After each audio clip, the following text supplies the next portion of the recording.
Happy Monday and welcome back to the Min Maxing Podcast. I am CQ. I am Jay. And yeah, it's Monday. It's an amazing Monday. The sun is shining beautifully in Central Florida. Recording this a little bit late in the day, but we are attacking the Monday nicely. We did a morning workout, so we were able to get to the gym. We did not let daylight savings win again. The war is not over, but a good battle was fought this morning. But it's definitely just that hour change could really mess up everything. But things are rolling. It's almost going into noon. So yeah, should we explain to them again what min maxing is? Or will they know? They should have figured it out by now. We kind of reference it, but Google it. So what are you min maxing this week or today? I think you can just pretty much chalk it up to me maxing creativity for the rest of the week because, the first 2 weeks of doing content almost every day was a little easy because it's been months of me like thinking I could do this, and so I had a lot of ideas, but you'd be surprised how quickly the ideas dry up. Once you really, put pen to paper and start really workshopping things, and it's like, is this really something that people want to hear? Actually, you know what it is? I got to figure out how to do good hooks. I got to figure out how, within 3 seconds of my video starting, getting people to commit to watching it for longer. Because they watch like 15% to 20% of my videos, and I only do shorts, so that's literally like 10 seconds. So I got to figure out a way to get people to kind of watch more and be more intrigued. And like we said in a prior podcast, right to market. Like that is, if I can't figure that out, I am a fish in dead water, in a brackish, as they say, brackish water. Brackish water. Yeah. I agree with that. I'm pretty much in the same place. I gotta maximize my execution, and along with the creativity side, and just minimize the not doing side. I just gotta put out some stuff. I've been actually doing some really good content, and the creative side maybe taking a little bit too long. It's been a little while since I put out some long form content and some short form content. Even though I did do some good Instagram posts with a brand that I'm having. So I'm actually gonna pat myself on the back a little bit for those posts because I did do a little bit of some in-depth reviews, and the posts are doing a little bit better than I expected. But I think one thing for you as well as I think for both of us is that we get caught up in like what we think we should be doing. Exactly. And like you were kind of down on yourself a day or two ago because you were like, well, I didn't, do a review, but I'm like, you did get great photos and it started getting people to talk about the watches. Exactly. Good traction. Very good traction. It's all about kind of getting yourself out there through different mediums. Sometimes you're not doing a review. I wanted to do nothing but reviews on animes, and it's like, hey, sometimes people don't want a review. Maybe they just want to hear your thoughts or just see something that's cool, and you did that. So it's like, I think another thing we should talk about is giving ourselves some grace. Yeah, you're right. We're working hard, and it's nothing comes easy. I'm looking forward to the reviews, but I think that what you did on Friday was really a step forward because it's like there's a whole different type of content I've done. I was able to flex writing, which I haven't written for a long time, so it made me think like, I could write a little bit more. I was watching something today, and it was like, focus on being your natural voice. And I think I gotta focus on that and such that.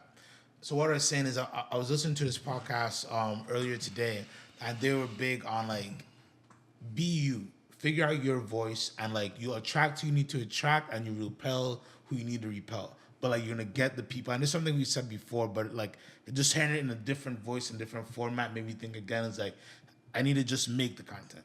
Forget about I should sound this or I should have this type of energy. People like me for me. I should just talk about a watch, talk about this situation, talk about whatever, and then just put it out there. And then the people who like it will be the people who I can naturally resonate with versus the people who like this created person that when they meet me, I might not be that person. So I think I just gotta remind myself of that, and like even saying it just now is just all right. I'll just be me, get the content out. It'll do good or it won't do good, but the people who it will attract will be my people, my community that I need to build. And this is all it's about. Even min-maxing right now, that's why we're being authentic with you, is because we want to build a community of people who are like going through the same things, who, want to bounce vibes off of each other, want to motivate each other, get in it chatting. If you get enough people, we do like, I don't know, Discord or whatever, just so we can motivate each other, not even to make money. But you got to be authentic. You got to be yourself. So I think that's what I'm going to maximize. So just being my authentic self and executing a lot of good opportunities. Because the more, like, even like I did those posts, and then the person who's in charge of the brand's, all right, boom, let's do an interview, because the posts are starting to do so good. So now that leads into more content, and the more official branded content I do, the more like I get closer to being like, get journalistic credits or press credits, and being able to just like email somebody and be like, hey, because I'm kind of a dealer, right? So I need to like work on my press credentials. I'm not a dealer, but like if somebody looks at me, he spent the last 3 weeks explaining he's not a dealer for him to come on this podcast and say, I'm sort of a dealer. If somebody like quickly looks at me and says, oh, he's just a dealer, so they won't really be quick to invite me into their space as a press person. So I need to turn my outward image into like this influencer. Hey, he should be at this party. Dare I say a KOL, key opinion leader in the watch space. Yeah. See, I could never be a king. Oh, Jesus. I could never. There was a time. Well, I couldn't be a king. Jesus, I want to be a king. I want to be a king. I could not be a key opinion leader because my opinions suck. But Sequan actually has some good things to say about things, whereas I just think all anime is great and you should just watch it. Except for Slice of Life, I hate it. I mean, yeah. So maybe that's the thing. Maybe I have to try to become a KOL in the watch space. And I guess I've always seen myself as that, but because I never needed to be that all the time, I never really was. But who would you say is a KOL in the watch space? See, that's the thing. There's none. They're just dealers. It's such a weird space where Like, there are people who pretend to be KOLs, and this isn't all spaces, but the watch space is very interesting niche, right? Because they're trying to figure out what an influencer is, right? So does an influencer need to know about their product? Yes. Do they? You know what I mean? There are people who are big in the watch space who know about their product, but there are also people who are big in the watch space who are new and they're younger and they don't know as much as people who've been in there, and they have an amazing following of just learning things as well. So it's like it's an interesting mix, but then it's like, what I would like to be a KOL of is people like who are actually buying luxury watches, and people who need like they're like in the men's luxury space. Kirby Allison is somebody who comes to mind, and like when you watch his content, it's like just all about just really getting deep into like fine shoes and fine handmade suits and things like that, and like people take his advice. He sells some of the product, but he's more into just making the content. But I like to be seen, and there are people in the watch world, but they're just more European. On the American side, I don't know too much beyond your Mike Nouveau and stuff, who are dealers, But maybe they're all there. I mean, you could say Tim Mosso, but Tim Mosso has no interest in like skewing people's opinions. He's more so interested in giving people the facts and letting them decide for themselves. And that's why he's the ultimate KOL. But I don't think that you also want to influence opinions. I think that you want to bring information, and like, hey, if you think that something's a good buy, you say that. It's not financial advice, because you never know. Like if we go to war with Russia, it wouldn't really matter if you had a Rolex or a Royal Oak. It's all going to be worth a little bit less, Yeah. But I think that there is a space there for. I do think right now it's like either people who are talking about vintage or neo vintage, which is like your Mike Nouveau's of the world, who's doing like amazing in that space, or there are people who are doing just more like, hey, this is the newest watch that came out. This is the hottest watch. I got invited to the party. But that's just like news almost. Yeah, exactly. So it's just like the normal fashion sphere, but there isn't too many people, at least surface level, where you don't have to dig too deep, who are just telling you like, hey, this is what is going on in the industry. This is my opinion of what's going on. These are some cool watches that nobody's going to pay anybody to talk about, but you should buy. So that's where I can live, where it's like, this is real advice about people who actually are buying watches every day. There's nobody really talking to that person. There are people who are talking to like the new people, and there are people who are talking to the vintage people, and there are people who are talking about, hey, you should buy this new watch that just came out. But they're not talking to the people who are like every day buying, and then tomorrow they might sell that watch because they got tired of it. And because this is a hobby. So just like people trade Pokemon cards, people trade luxury watches. but like the industry doesn't want to act in that sense. But that's just it's the same thing. It's the same thing. Yeah. So I want to speak to those guys who every day they have to think a little bit about value, but have to think about like, oh, what's a fun watch nobody else has, and like there's so because just every year there's so much. We're about to go in the next 2 weeks. There's gonna be so much press releases. You're gonna forget about everything that came out last year. There's so many watches that like I see, and I'm like, oh wow, this came out 2021, and just like 2021 was a wild year, so I didn't have time to pay attention to certain releases. I wasn't found that groundbreaking, like in the anime space too, where it's like you have certain like big animes that drop like JJK or like Demon Slayer, and so there's another anime that dropped at the same time, and nobody watched it because they were so focused on the mainstream one. And so it's like maybe that's the thing. It's like you go back in 2021 and you look at models that have been forgotten in 2025, and they're great value now that everybody's kind of skewed their eyes at the newest, when it's like, hey, this is still a great product with a great design that people may eventually come back to. You know, how often does that happen where it's like, damn, I forgot that they made this 2 or 3 years ago. This is amazing. That's such a great. You know, I think that there's a lot of space there for people like you to grow, and in turn, me too. Now that I say that, I gotta think back on what animes dropped during JJK's time that were slept on. But great points to be made there, because it's like, I think that a lot of times, like, if I wanted to, I could just hop on the train of like just doing nothing but solo leveling content, because anytime I do something with solo leveling, it gets the most views. Like everything that I've done with solo leveling gets all the views and all the likes. It's the trending. Yeah. And something I read on TikTok was like, maybe don't use hashtags that have the most posts, because then you're gonna be part of the clutter. And maybe maximizing not being part of the clutter, not being part of the masses. When everybody's zigging, maybe you zag. And like at first it's gonna suck because you're not getting part of the trending, but it's the difference between being trendy and being, what was it? It was being trending versus being trendy. There's a difference between being trendy and being trending. I gotta remember, there's something specific there, but long story short is like, make the trend. Don't be the trend. Like, don't be part of the trend. Yeah, exactly.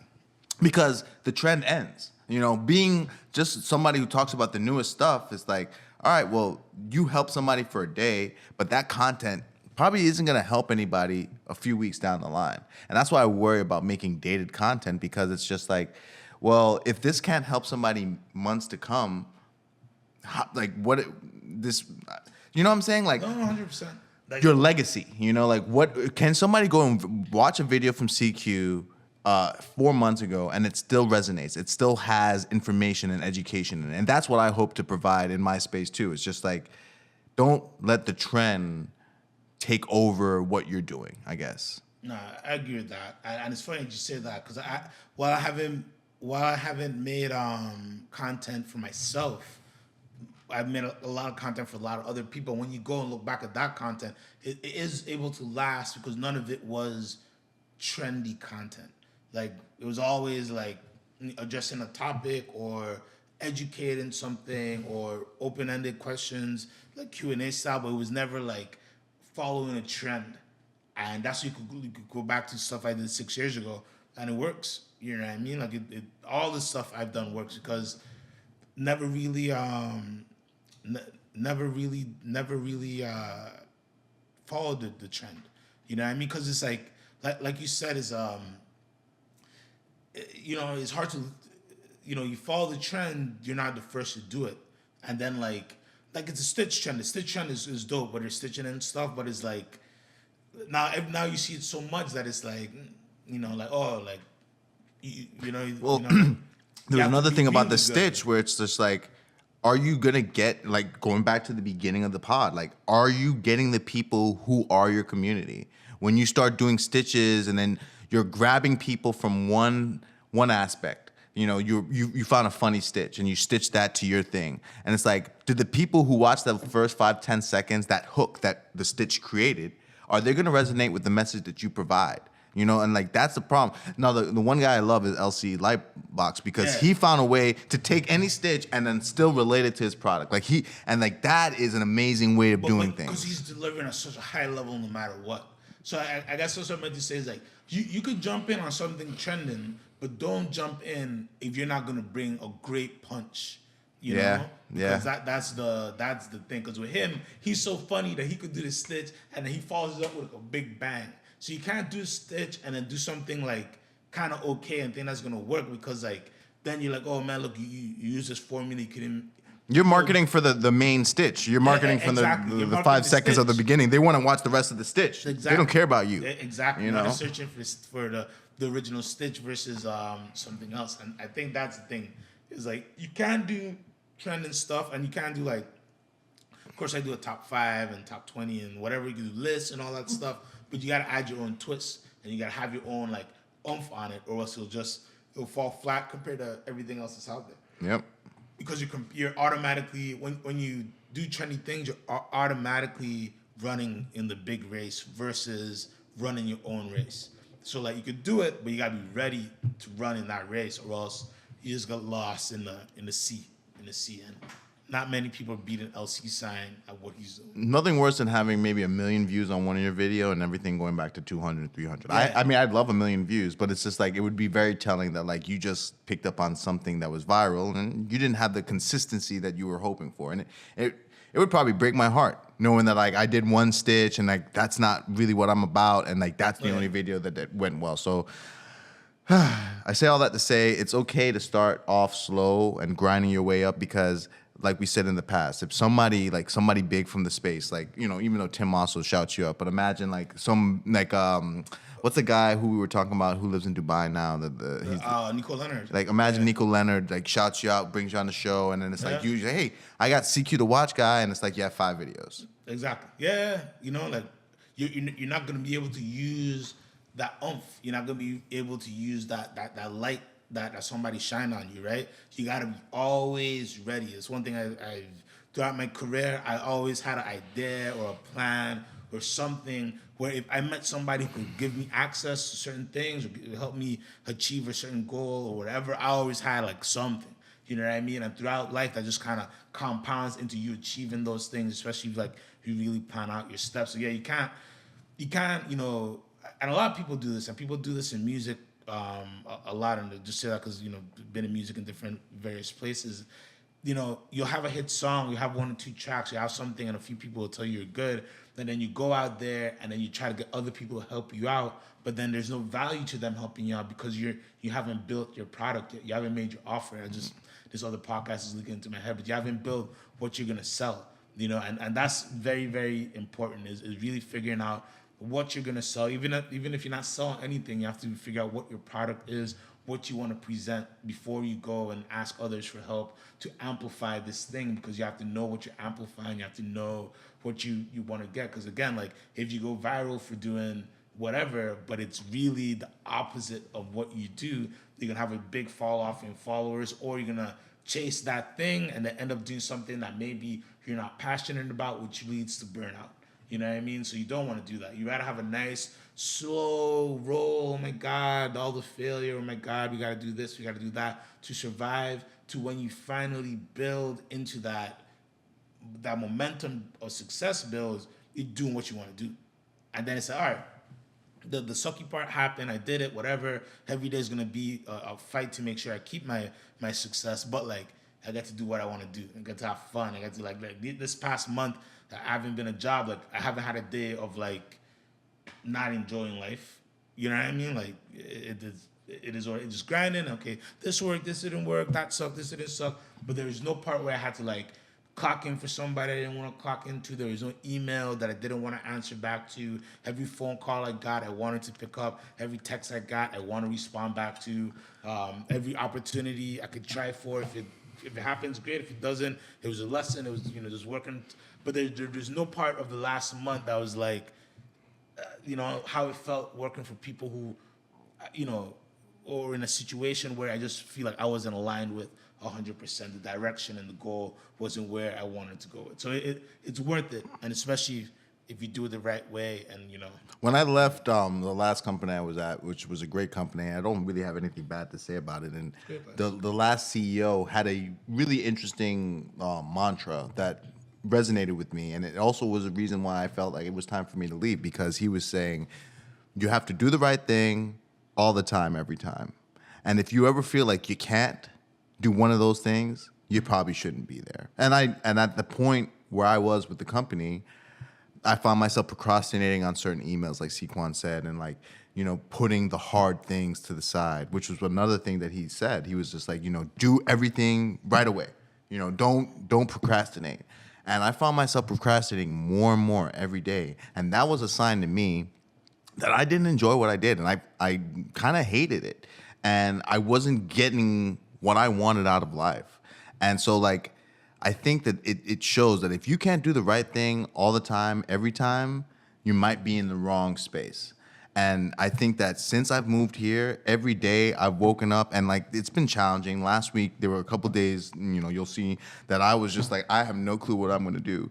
But after the pod, I put my mind to it and I was like, this is what you love, this is what you want to do. You're gonna find a way to get it done. And I've done it.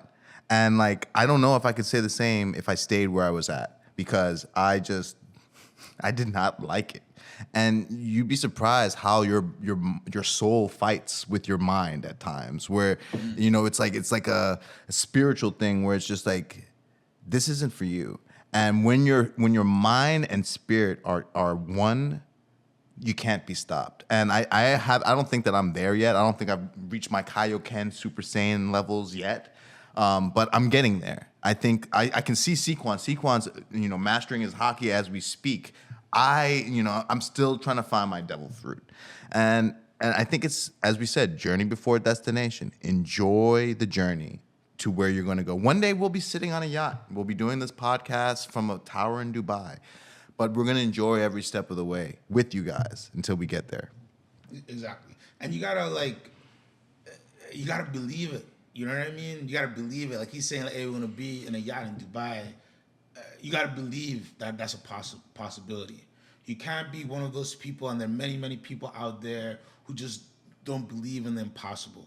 Because like if somebody's living it and doing it, it's possible.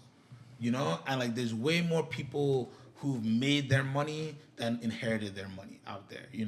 There's a lot of people making a lot of money out there, and the only difference is they could see it, they believe it. We're from a 32 square mile island where many people they don't believe. They don't believe in the impossible, not because they don't want to, because they never were shown the way. They never were shown that this is possible, and maybe if you just take these 2 steps, you can reach to a different height that will take you to a different peak and another mountain, and you can just keep climbing.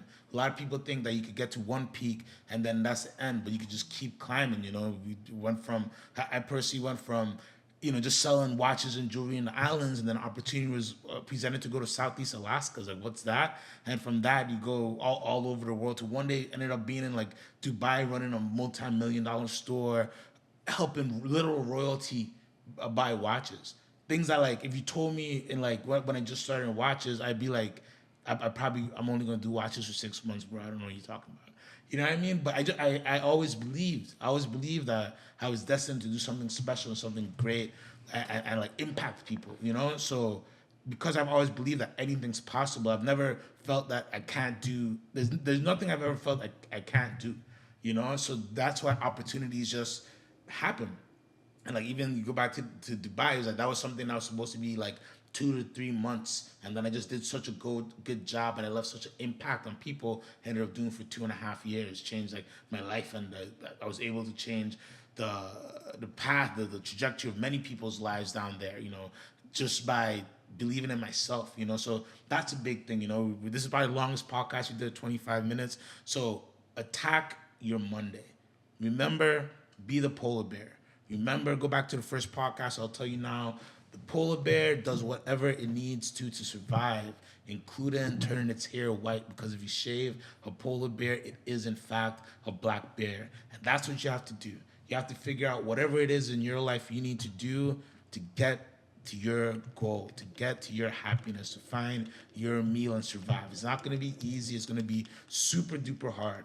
But that's what will make eating lobster in Dubai or going to Antarctica or going to Hawaii, whatever you want to do, is so much sweeter because you're taking You're taking it in your own hands. You're not playing a lotto. You're not waiting for somebody to hand you some amazing check. You're not putting all your eggs in one basket. That's gonna happen. You're taking your time. You're attacking your Monday. You're attacking every day like a polar bear attacks every day, and they just find their meal.